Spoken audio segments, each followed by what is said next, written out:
Welcome to my new Hindi teaching channel. तो बच्चों, आज व्याकरण में हम लोग श्रुति सम भिन्नार्थक शब्द पढ़ेंगे, जिसे हार्मोनियम वर्ड्स भी कहा गया है। और ये कक्षा 7वीं 8वीं 9वीं तक के विद्यार्थियों के लिए है और इसके प्रस्तुत करता है धरित्री डेका। श्रुति सम भिन्नार्थक शब्द, इसको समरूपी भिन्नार्थक शब्द भी कहा जाता है। और इसकी परिभाषा है, जो शब्द सुनने में एक जैसे लगते हैं किंतु उनके अर्थ में भिन्नता होती है, उन्हें समध्वनि भिन्नार्थक अथवा श्रुति सम भिन्नार्थक शब्द कहा जाता है।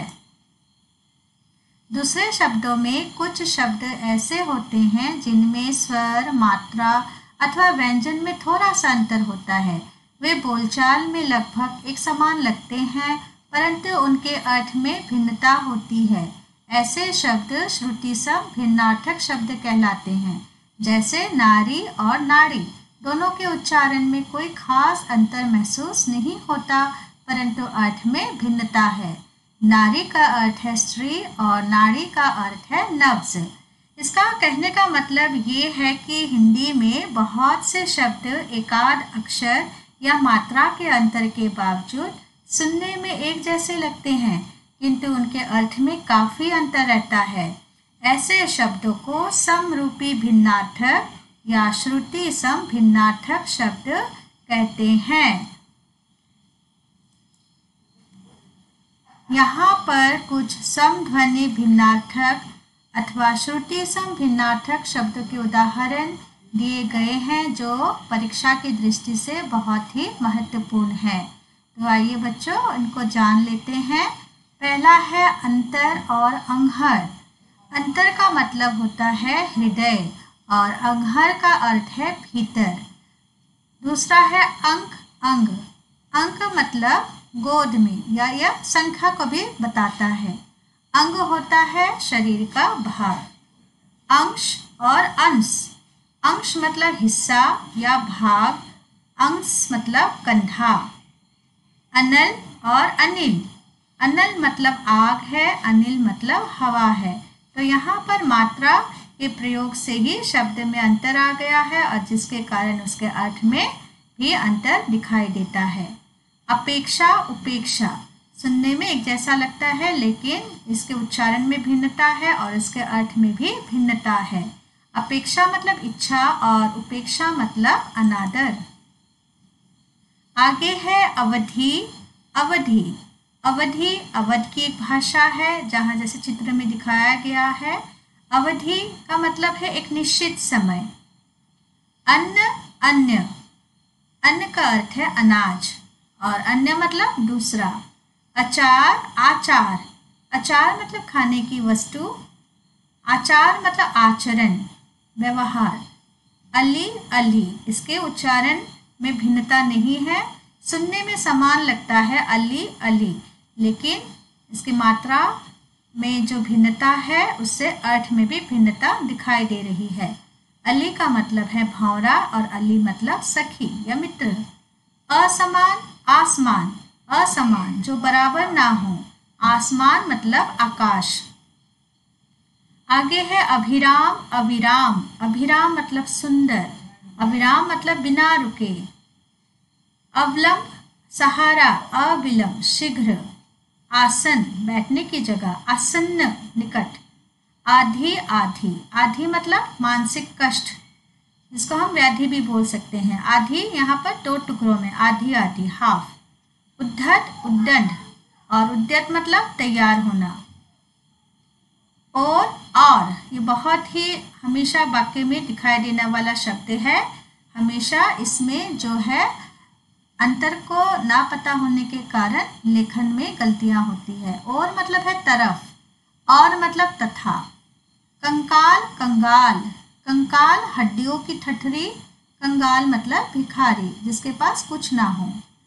कली, कली। कली यहाँ पर कलियुग को बता रहा है और कली जो है अधखिला फूल।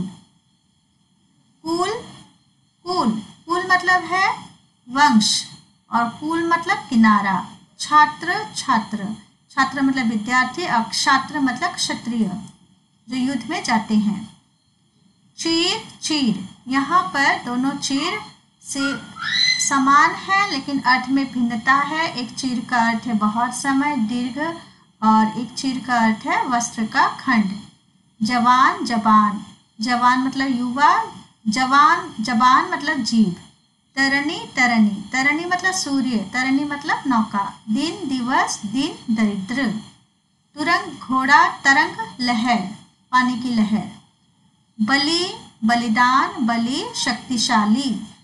मात्रा की भिन्नता के कारण अर्थ में भी बहुत ही भिन्नता देखने के लिए मिल रही है। उपयुक्त ठीक है, उपर्युक्त, रा ऊपर में रेफ आ गया है, उपर्युक्त मतलब है ऊपर कहा गया। कोश कोश, कोश का मतलब है खजाना, कोश मतलब शब्द भंडार, शब्दकोश जैसे। लक्ष्य मतलब लाख, लक्ष्य उद्देश्य, ध्येय। सूत सूत, सूत मतलब बेटा और सूत मतलब धागा या फिर सारथी।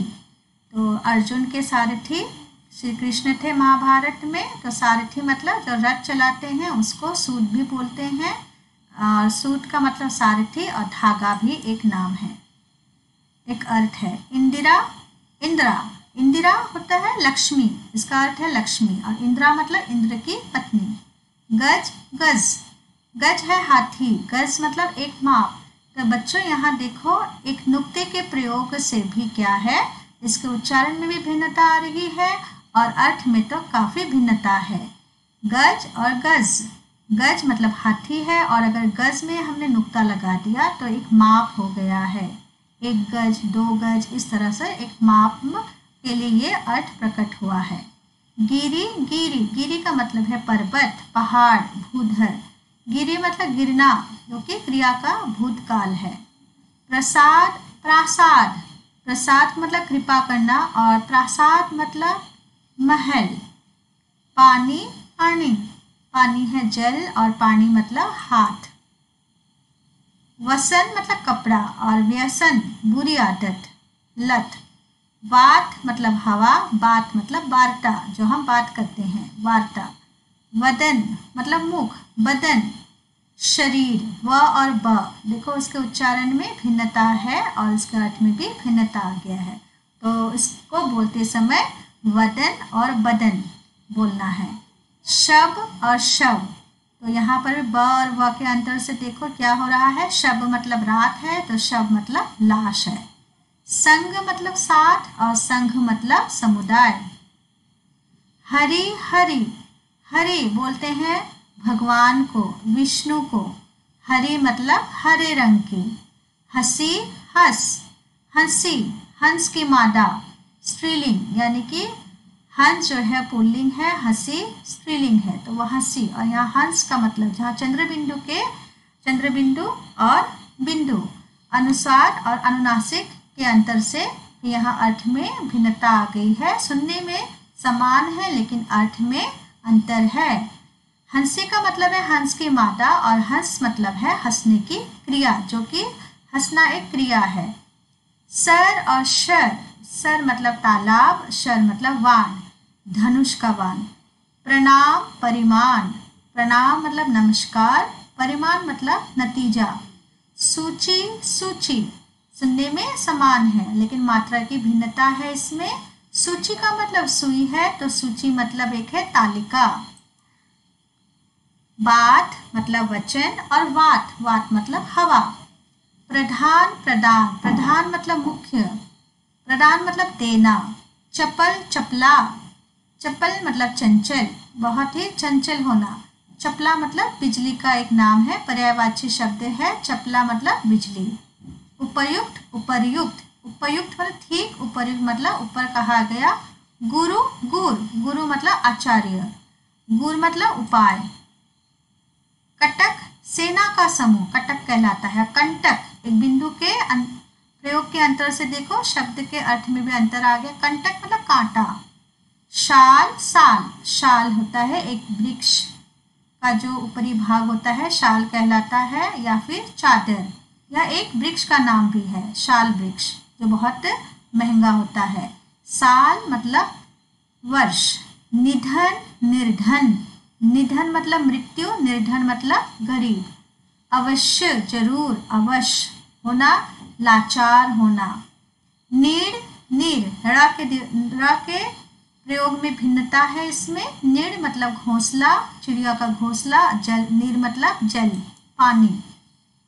जरा, जरा, जरा मतलब बुढ़ापा, और जरा अगर नुक्ता का प्रयोग करके लिखते हैं तो यानी कि थोड़ा सा। अविराम, अभिराम, अविराम मतलब बिना रुके, और अभिराम मतलब बहुत सुंदर। गज, गज, हाथी और एक माँ। चालक, चलाने वाला। चालाक, चतुर। शस्त्र एक हथियार है, और शास्त्र कोई भी धार्मिक ग्रंथ हो सकता है, उसको शास्त्र बोलते हैं। तो इस तरह से ये जो हम लोगों ने कुछ महत्वपूर्ण श्रुति सम भिन्नार्थक शब्द का ज्ञान प्राप्त कर लिया है। परीक्षा में इस तरह के प्रश्न पूछे जाते हैं, तो देखते हैं। पहला प्रश्न है, समुच्चारित भिन्नार्थक शब्दों से आप क्या समझते हैं, उदाहरण सहित समझाइए। और दूसरा है, कुछ शब्द दिए जाएंगे और उनमें अंतर हमें बताना है, जैसे अभिराम, अभिराम, संग, संग, दिशा, दशा, नादान, निदान, पका, पक्का, शोक, शौक, यक्ष, अक्ष, ललित, ललिता, अभय, उभय, किला, किला। तो बच्चों, ये जो मैंने दिया है, इन शब्द युग्मों के अंतर को आपको स्वयं से करना है, व्याकरण की किताब को पढ़ना है और फिर इनके उत्तर लिखना है। तो इस तरह से परीक्षा उपयोगी कुछ श्रुति सम भिन्नार्थक। तो इस तरह व्याकरण के अंतर्गत आज हम लोगों ने श्रुति सम भिन्नार्थक शब्द की जानकारी प्राप्त कर ली है, और इसी के साथ व्याकरण संबंधी श्रुति सम भिन्नार्थक शब्द यहीं पर समाप्त होता है। अगर ये वीडियो अच्छा लगे तो इसे लाइक और सब्सक्राइब जरूर करें। धन्यवाद।